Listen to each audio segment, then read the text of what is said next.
KPMG Fréquence Banque. Bonjour à toutes et à tous, nous sommes le mardi 14 novembre 2023, au micro, Kenza Moulin. Je suis ravie de présenter cette nouvelle édition de Fréquence Banque, l'émission de Radio KPMG qui, tous les 2 mois, fait le tour de l'actualité réglementaire et comptable bancaire. J'ai le plaisir d'accueillir aujourd'hui dans notre studio Sandrine Cocougan, adjointe au chef du service des affaires comptables internationales de l'autorité de contrôle prudentiel et de résolution. Participeront également à cette émission 3 associés de KPMG. Arnaud Bourdeil, responsable du secteur banque, Mylène Migarditchian, responsable de la doctrine comptable bancaire, et Sylvie Miette, responsable de la plateforme Finance Durable. Notre tour d'horizon de l'actualité réglementaire bancaire sera essentiellement consacré à la présentation de la nouvelle feuille de route de l'autorité bancaire européenne pour 2024. Nous dirons également quelques mots sur le lancement par l'EBA de son nouvel exercice annuel de transparence réalisé à l'échelle de l'Union européenne. Puis, à quelques jours de la fin de l'année, nous aborderons les principaux points d'attention comptables dans la perspective de la clôture du 31 décembre 2023, en compagnie du superviseur bancaire qui nous fait donc l'honneur de s'exprimer sur nos ondes. Enfin, nous clôturerons l'émission avec notre chronique verte, présentée par Sylvie Miette, qui décrypte à chaque édition les principaux sujets ESG de la période. Mais commençons tout de suite avec le tour d'horizon de l'actualité bancaire, avec vous, Arnaud Bourdeil. Bonjour Arnaud. Bonjour Kenza, bonjour à toutes et à tous. KPMG Fréquence Banque. Entamons donc ce tour d'horizon avec la feuille de route de l'autorité bancaire européenne pour 2024, publiée le 30 septembre dernier. Je rappelle que le programme de travail de l'EBA définit et structure la manière dont l'autorité entend remplir sa mission et ses mandats le plus efficacement possible. Bien évidemment, les tâches de l'EBA découlent des législations adoptées ou des projets de texte de l'Union européenne, ainsi que de son règlement fondateur. Celles-ci doivent être traitées conformément aux priorités et aux stratégies plus générales de l'Union pour le secteur financier, qu'on retrouve donc dans 5 priorités globales définies pour l'EBA à horizon 2026. Ce programme de travail s'appuie sur un premier projet qui a été approuvé par le Conseil des autorités de surveillance de l'EBA en janvier 2023 dans le cadre du document de programmation de l'autorité pour les années 2024 à 2026. Oui Kenza, sachant que ce document a bien évidemment été complété et ajusté à la lumière des évolutions observées au cours du premier semestre 2023. Il tient également compte des orientations reçues du comité consultatif de l'autorité sur la proportionnalité qui s'est tenu en juillet 2023. En 2024, le BA se concentrera sur 5 domaines stratégiques essentiels. Opérationnaliser la mise en œuvre du paquet bancaire CRR3, CRD6 avec le développement des nouvelles normes techniques sous forme d'ITS et de RTS applicables à partir de 2025. Favoriser la stabilité financière dans une économie durable. 3e domaine stratégique de l'EBA, améliorer l'infrastructure de données pour faciliter la collecte et la diffusion des données essentielles aux acteurs du marché. Le BA souhaite également décliner la mise en place et la surveillance du règlement sur les marchés de cryptoactifs, MiCAR, et du règlement sur la résilience opérationnelle numérique du secteur financier, DORA. Et enfin, dernière priorité stratégique qui consiste à renforcer l'innovation, la protection des consommateurs et la lutte contre le blanchiment d'argent et le financement du terrorisme. Autrement dit, l'EBA devra à nouveau traiter en 2024 un très grand nombre de mandats portant sur un large éventail d'aspects liés au secteur financier. C'est vrai, mais il me semble que la mise en œuvre du paquet bancaire CRR3, CRD6, qui est en cours, représentera une part importante des travaux de l'autorité. Le BA a même annoncé lors de différentes conférences qu'une feuille de route dédiée à ce paquet bancaire allait être publiée d'ici la fin de l'année 2023, ce qui permettra aux banques de planifier les travaux de développement des nouveaux états de reporting corrects et de pilier 3 qui vont être impactés par le règlement CRR3. Et on sait que les banques attendent cette publication avec impatience. La 2e priorité de l'EBA consiste à favoriser la stabilité financière dans une économie durable. Oui, effectivement, car l'évolution des risques dans le secteur financier nécessitera les analyses régulières et l'ajustement des mesures et des outils clés en matière de risque avec, par exemple, les approches avancées de tests de résistance. Dans ce cadre, l'impact sur le secteur financier européen d'un durcissement des conditions financières et de la montée des tensions géopolitiques depuis 2022 et accentuée encore ces dernières semaines devra faire l'objet d'une attention très particulière. Enfin, la contribution à une transition environnementale ordonnée et l'intégration de l'innovation dans le secteur financier ne seront pas moins exigeantes. Tout cela nécessitera une liaison et une coopération adéquate avec les parties prenantes de l'UE et des pays tiers. Troisième priorité de l'autorité bancaire européenne pour 2024, Arnaud, il s'agit de fournir une infrastructure de données au service des parties prenantes. Oui, effectivement, ici l'EBA veut améliorer l'acquisition, la compilation, l'utilisation et la diffusion des données réglementaires aux parties prenantes pertinentes. Cela implique de renforcer des capacités analytiques de l'autorité, d'utiliser la plateforme Euclid pour faciliter la collecte, le contrôle et l'accès aux données, et enfin de fournir un accès à des données et des analyses de haute qualité. Concernant maintenant les règlements MiCAR et DORA, quels sont les travaux envisagés par l'EBA, Arnaud ?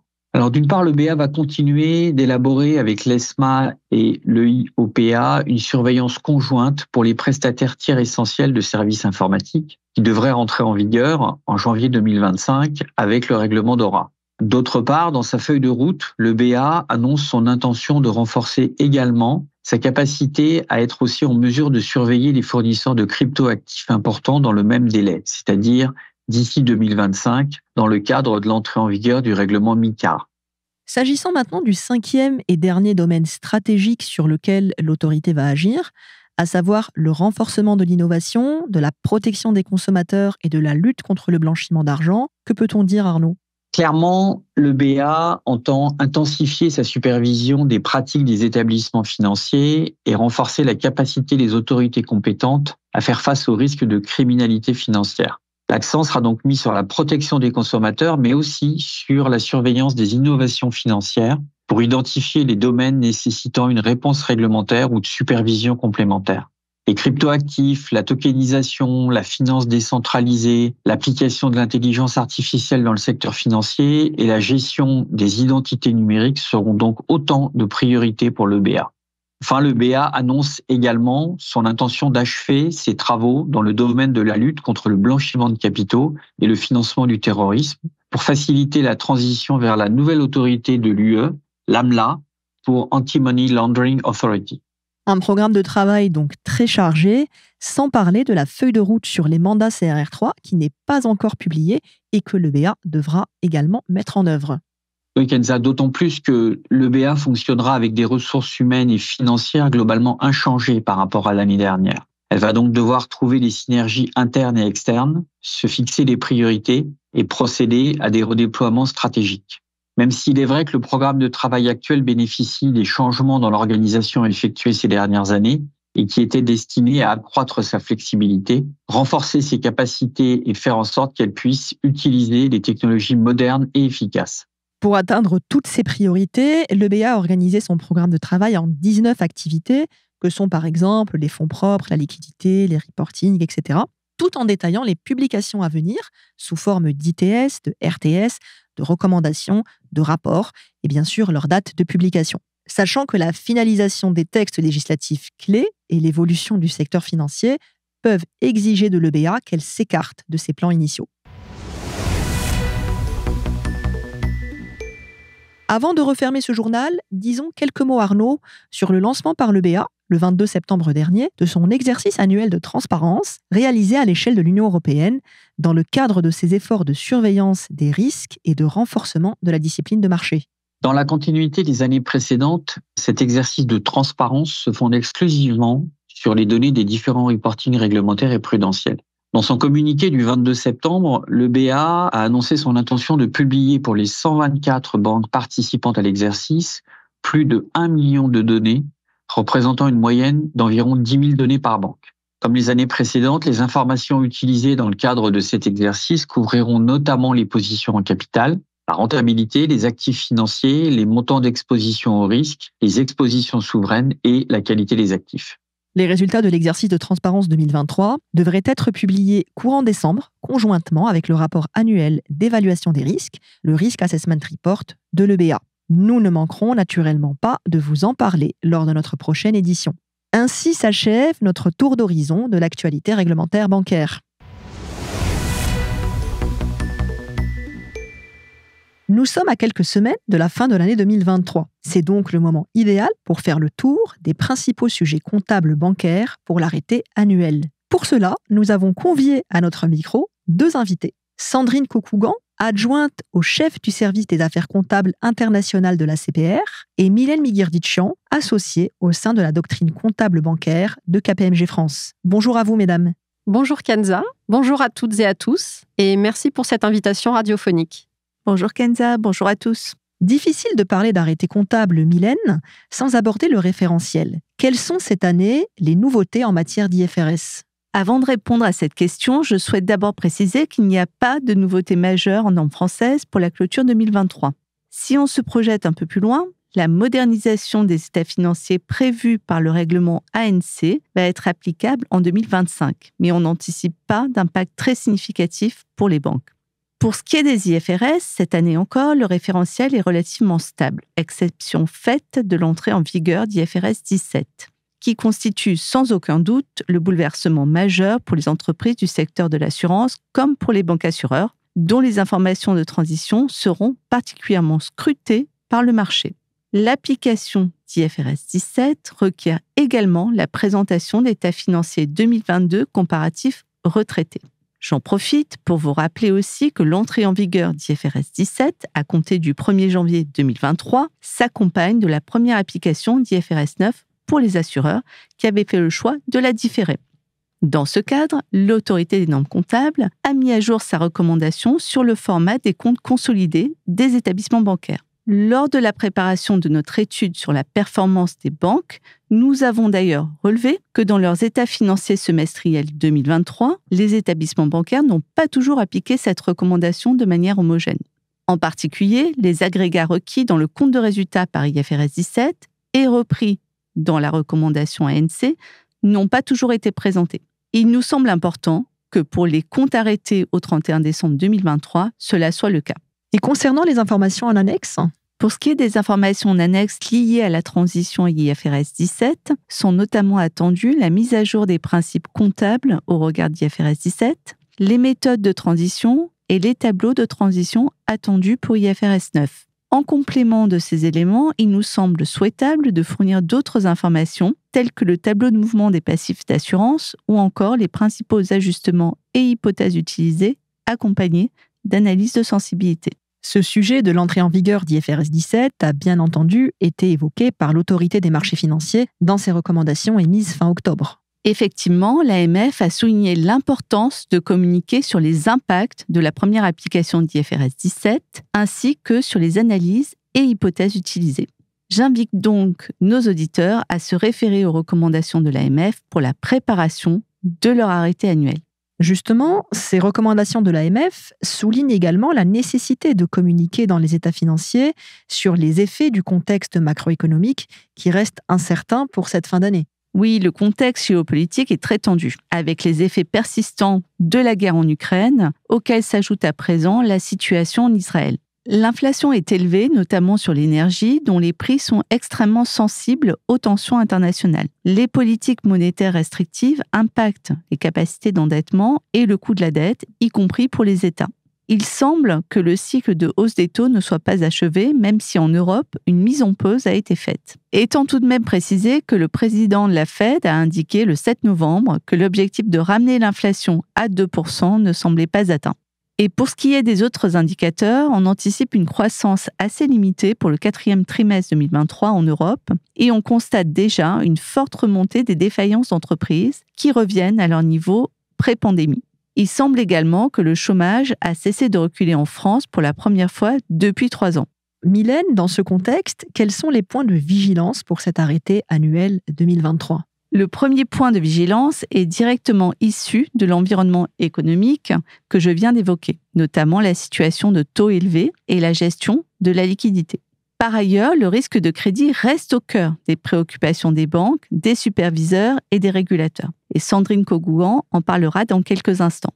Démarrons par les incidences de la situation de taux élevés et de liquidité actuelle. Quels sont vos points de vigilance pour la clôture au regard de votre connaissance du secteur bancaire ? Le premier point d'attention porte sur la liquidité des banques. Il s'agit d'analyser la capacité de refinancement et de placement des programmes d'émission auprès des investisseurs, le niveau de remboursement anticipé des dépôts et plus généralement des produits d'épargne ou encore le niveau de la réserve de liquidité des banques supposée couvrir une situation de retrait massif des dépôts.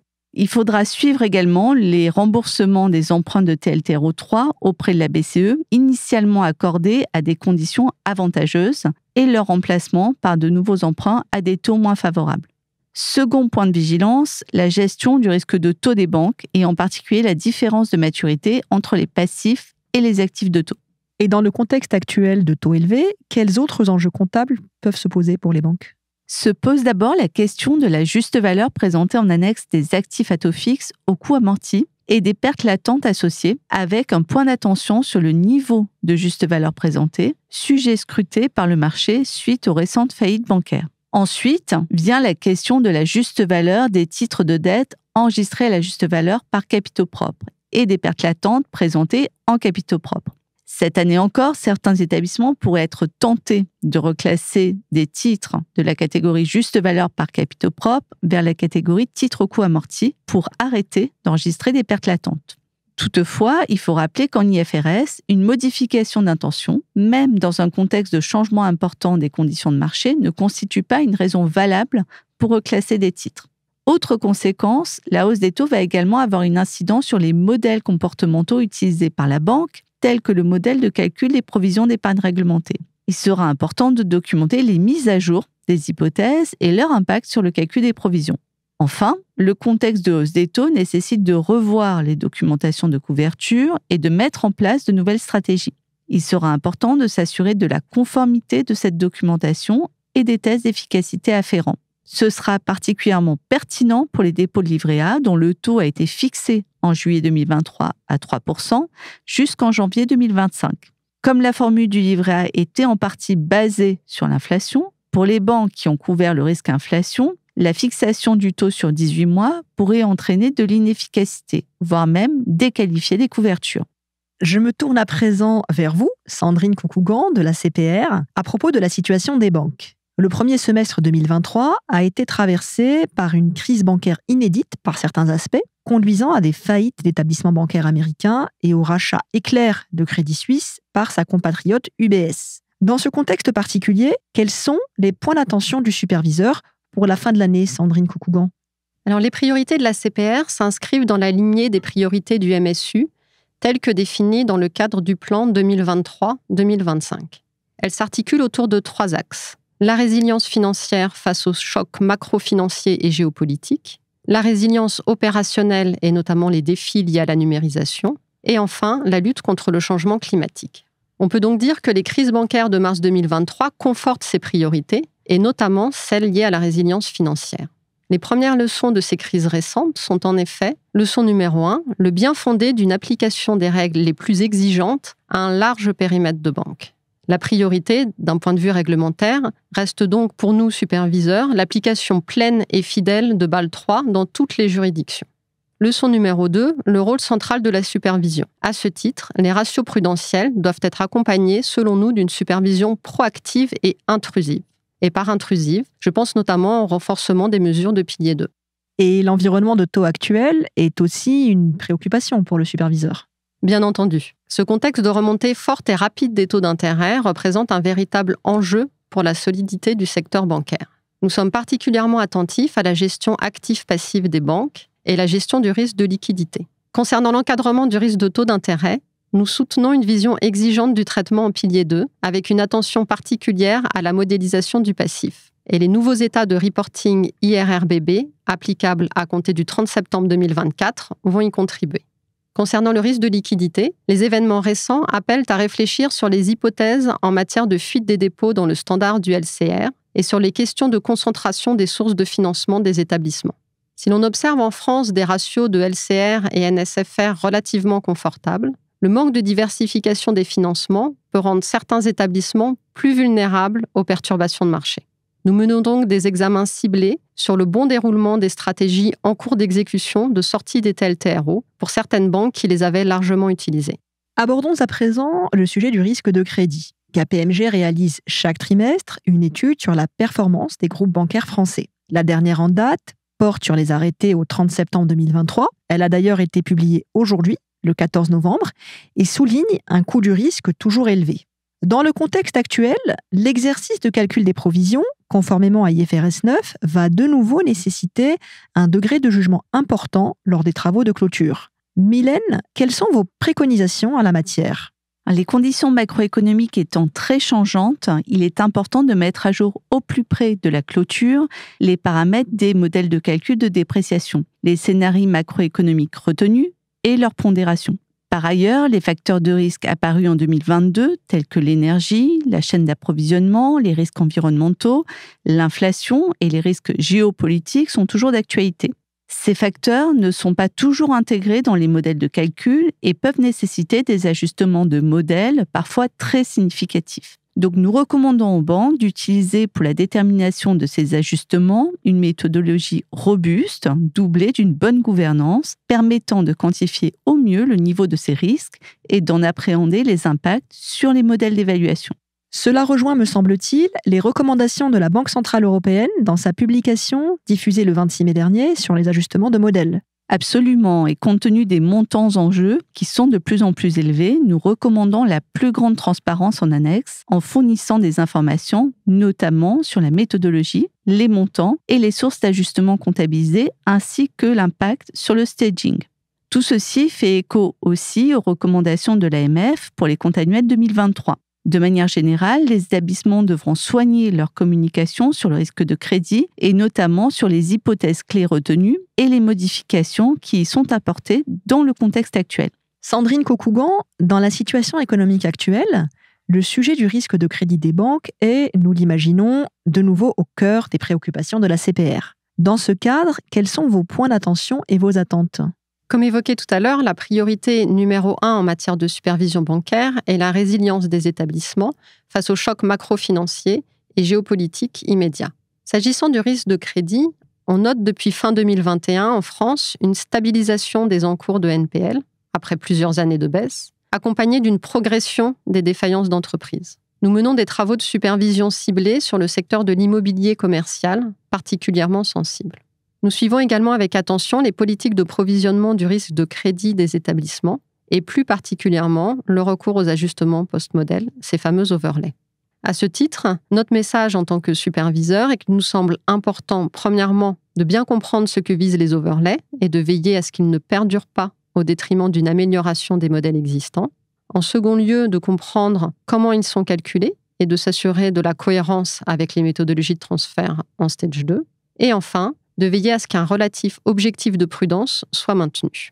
Dans la perspective de la clôture 2023, pour les sujets de portée générale, comme la réforme des retraites notamment, je vous invite à écouter ou réécouter, sur vos plateformes d'écoute préférées ou dans l'application Radio KPMG, les matinales du 3 octobre dernier, au cours de laquelle Emmanuel Paré, directeur de la doctrine comptable de KPMG, a fait un tour d'horizon des principaux thèmes pour la clôture.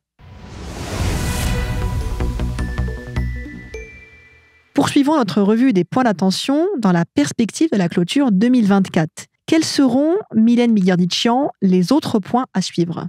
Les sujets ne manqueront pas pour les banques, mais si je devais n'en citer qu'un, ce serait celui des enjeux climatiques. Le développement de solutions de financement durable et les textes européens sur le rapport de durabilité soulignent la prise en compte croissante de cette question par les régulateurs.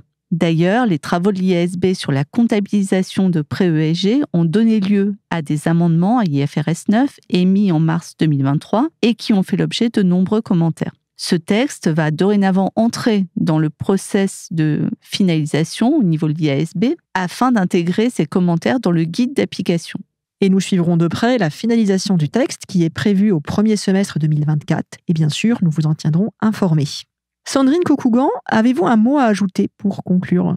Je pense qu'on a fait un tour d'horizon assez complet des questions comptables dans la perspective de la clôture 2023. De notre côté, en tant que superviseur bancaire et au vu des événements du début de l'année, nous suivrons avec une attention particulière le projet de texte DRM, Dynamic Risk Management. Ce projet porte sur la révision du texte sur la macro-couverture, même si, à date, nous ne disposons pas encore d'un projet de norme à proprement parler.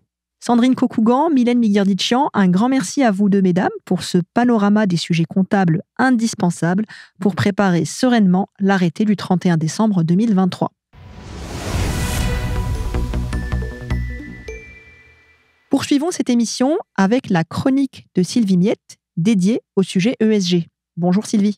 Bonjour Kenza, bonjour à toutes et à tous. Aujourd'hui, je consacrerai ma chronique verte aux recommandations de l'EBA publiées le 12 octobre dernier sur la prise en compte des risques environnementaux et sociaux dans le pilier 1. Ces recommandations s'inscrivent dans la lignée du discussion paper publié par l'autorité en mai 2022 qui ouvrait la discussion sur la pertinence du cadre actuel du pilier 1 face à de nouveaux risques, discussion paper que j'avais d'ailleurs eu le plaisir de vous présenter sur ces ondes.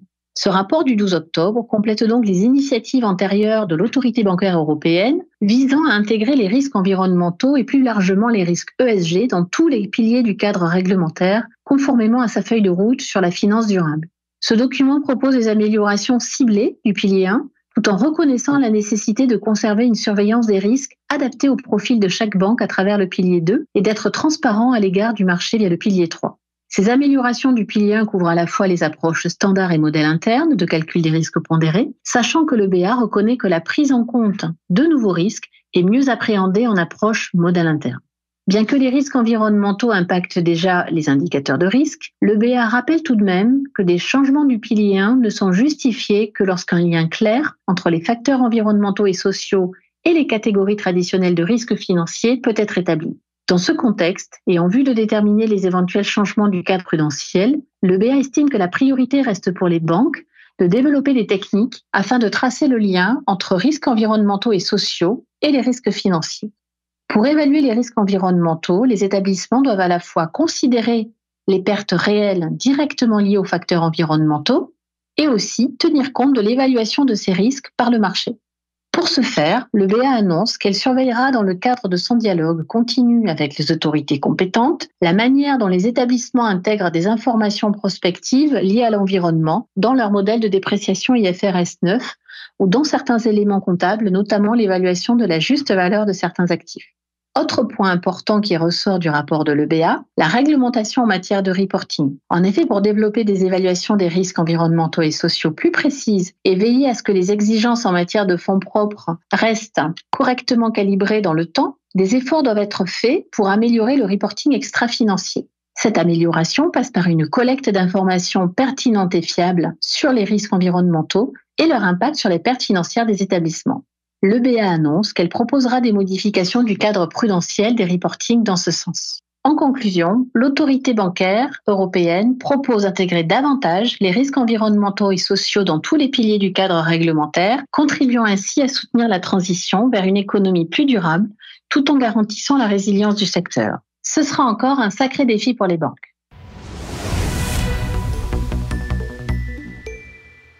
Avant de terminer cette émission, n'oubliez pas que KPMG organise à la Salle Gaveau le 30 novembre prochain sa conférence annuelle Arrêté des comptes et durabilité, banque et assurance. En présence de nos experts, d'institutionnels et de représentants du secteur bancaire, cette conférence abordera l'actualité comptable, prudentielle et extra-financière, ainsi qu'une présentation des évolutions réglementaires à venir. En clair, une journée indispensable pour préparer sereinement la clôture 2023 et aussi pour anticiper 2024 en matière comptable, prudentielle et extra-financière. Nous vous attendons nombreux.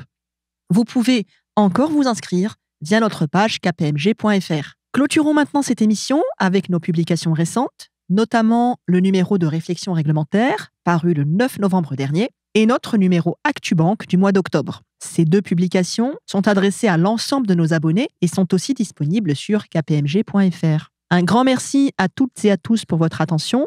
Cette émission est maintenant terminée. Nous vous donnons rendez-vous prochainement pour une nouvelle édition de Fréquence Banque. D'ici là, n'hésitez pas à télécharger notre application Radio KPMG sur l'App Store ou Google Play. Très bonne journée à toutes et à tous. KPMG, Fréquence Banque.